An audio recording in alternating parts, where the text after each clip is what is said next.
So LeBron made more history last night. His 25 points, 11 rebounds, and 10 assists made LeBron the first ever player to record a triple-double against all 30 NBA teams. The Lakers have the league's best record right now at 12-2. Shannon is loving it. Two-time NBA champ David West now joining us. So good to have you with us, And David. allow me to say, in the NBA, there are fake tough guys and there are real tough guys. This is a real tough guy. Real tough. The real deal. Way to go. Awesome. Appreciate you being here. So when you look at the Lakers, David, do they look like a championship team to you? Oh, yeah. First of all, I mean, a healthy LeBron on any team is a championship caliber team, in my opinion. But yeah, with AD and then some of the other guys who are, comfortable and figuring things out for themselves, they're going to be tough to beat. It is what it is. I mean, Shannon's going to like that statement. You lost to LeBron 3 times when you were in Indiana, but he was with Dwayne and Chris at the Heat. Then you beat LeBron twice. You had Golden State Warriors around you, but you went 8-1 against him in the finals games, right? Right. So what was the difference in Miami LeBron versus what you saw from Cleveland LeBron? The teams I was on. Yeah. In Indy, we were a younger team, scrappy. We had an identity, and we could never reach the level that, that group in Miami could get to. You pushed them pretty hard. We pushed them, but, it was just that next step that you have to get to win. And he could get there, get any group there. Obviously, in Golden State, we had the talent and those guys who knew how to get there. And, that's the only where you can, the only place you can beat him is up here. Big moments and things like that. So He is who he is.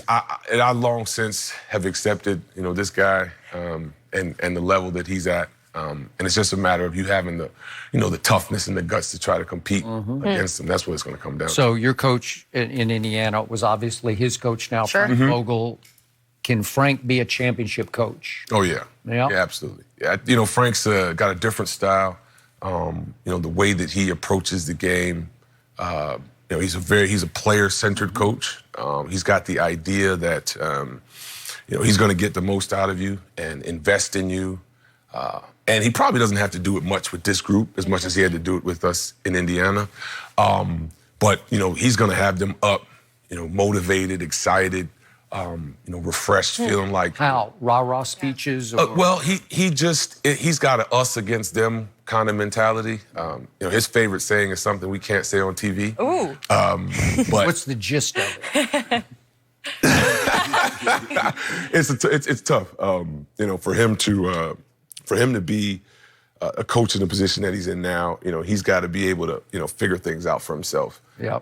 But he's a guy, like I said, can get people motivated and get the best out of them. Did he push you guys on the defensive end? Because he appears to have lit a fire under this team on that end. Yeah, absolutely. Defensively, that's sort of what we were known for in Indy, was having that defensive edge and that defensive focus. Did he preach and teach that? Yeah, absolutely, all the time. And he holds you accountable. And he's not one of those guys that's going to, point the finger at you and get you in a defensive mode. He's going to encourage you and pull it out of you. When you look at this team, they're number one in net defense. Now, they block about 7.5 shots, 7.8 shots a game. That's 1.5 more than second place. Right. That gap between them and second place is the equivalent between second place and 20th. Right. So they're a defensive team. Like you said, Frank Vogel is that. But what gives you the confidence? Because Skip mentioned they got 3 guys that's in the top 20 in dunks. Right. I think they're in the top 10, aren't they? Top 10? I believe so. Well, Go ahead. Right. Yeah. But they lead the league, the team, as a team. Is three-point shooting, mid-range shooting, and I think they have a lack of ability to guard the three-point line. That's what concerns me. Right. Because I think they have the talent. With AD, he's been advertised, and LeBron James, I guess he isn't washed just yet, huh? Right. Yeah, listen, they're gonna be fine. There's a level that I think he knows that he can propel them to. They have the talent. Again, the talent is around him to get them over the threshold. The fact that they're such a threat inside, and I'm happy for my guy JaVale. JaVale is a unique cat, but he can play, man. Yeah. And he plays hard. And he's effective And, he's a load, I think you guys are seeing it like, you got to respect him out there on the floor. And, the more those guys develop their identities, all of this sort of things that we look at, the markers like the three-point line, all those things are going to be, I don't think they're going to be as important. The issue with them, I think, where their weakness might be, maybe at, if LeBron gets tired from having to create and handle the ball a bit much, but. Rondo played well last night. Yeah. I thought Rondo coming in and playing. The thing is with him is can he stay healthy, Skip? Because remember, he was playing well last year, and then he got nicked. And then he was out, he got suspended. Then he got nicked, and then he ended up going on IR, missing the rest of the year like LeBron did. So I think that's going to be the thing because those are really their two creative guys. Those are the guys that initiate the offense, mainly LeBron and Rondo. Right. And if one of the and they did a great job because they try to stagger AD. LeBron will leave in the first quarter. Yeah. AD finishes out. Then LeBron comes back. AD misses the first 6 minutes. But when one of those guys will always be on the floor. Right.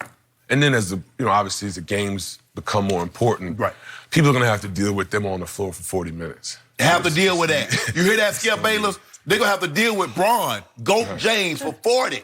He played 37 last night against the woeful Thunder, and I think it's too many too soon, but that's just me. He's in year 17. Can you sustain that? Because it's a lot of minutes.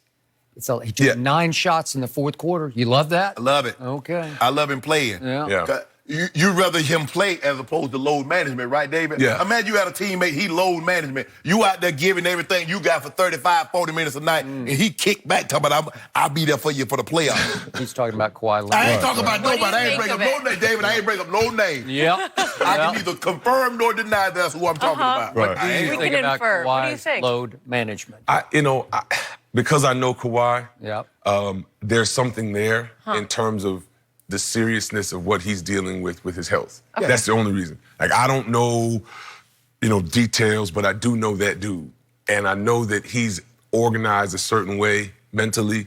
And You hear that, Skip? He was hurt when he missed all that time. He was really, really hurt. Had a thigh bruise for 7 You see what I'm saying? games. Well, Shannon, there you go.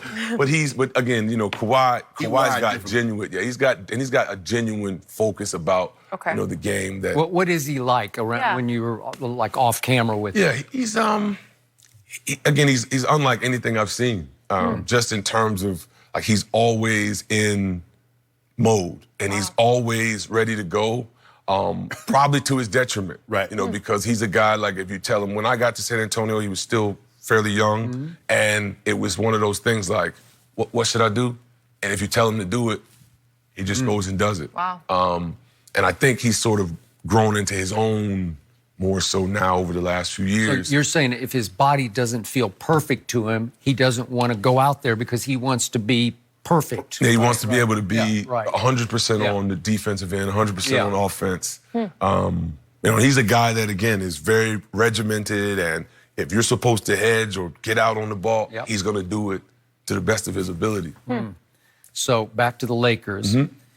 In your day and in your prime, you could really shoot the mid-range jump shot. In fact, that was your bread and butter shot. To me, maybe it's a thing of the prehistoric past. Maybe it's just sort of gone away. But going into last night, the Lakers were 27th in the league in mid-range jump shots. I don't know if it even matters because they're dunks and threes. Right. They weren't great from three. They were 23rd going into last night, but they shot the heck out of it. Yeah, last they did. night. Right. They almost made about 14 half to of- 31. Yeah, pretty good. Yeah. So I think they can shoot threes, but is there any mid-range flaw in there where you need to make some? No, I think AD is going to eat up, and LeBron will eat up the mid-range scoring because what eventually will happen is the longer the season wears on, the more that their minutes are going to increase. Playoff time comes, they'll be in the 40 minutes, and then you're going to basically have teams figuring out how to guard AD 15 to 17 feet out.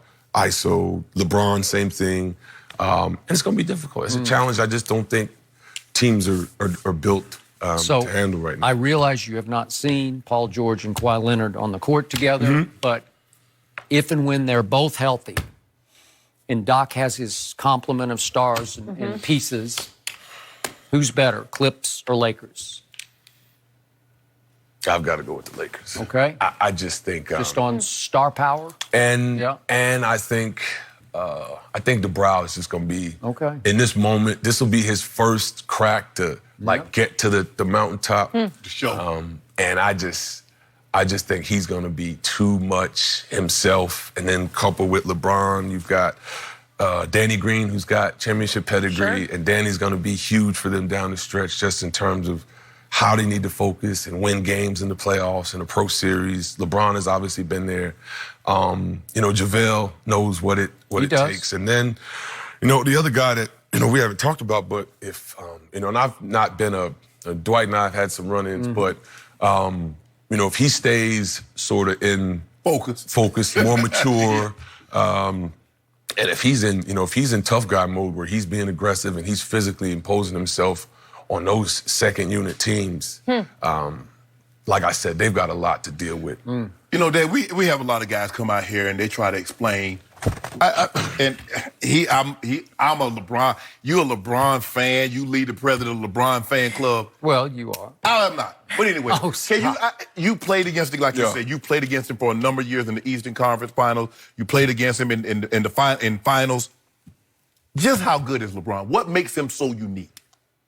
Man, that's a heck of a question. I tell people. So the first time I ever saw him play, just to give you some context, he had finished his freshman year in high school, and I had finished my freshman year at Xavier. Okay. And I was a counselor at 5-Star Camp, the old school camp in Pittsburgh with Garfunkel and those guys.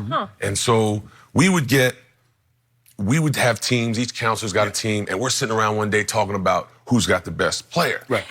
A guy comes up, I forgot his name, he was a training guy, but he says, look, guys,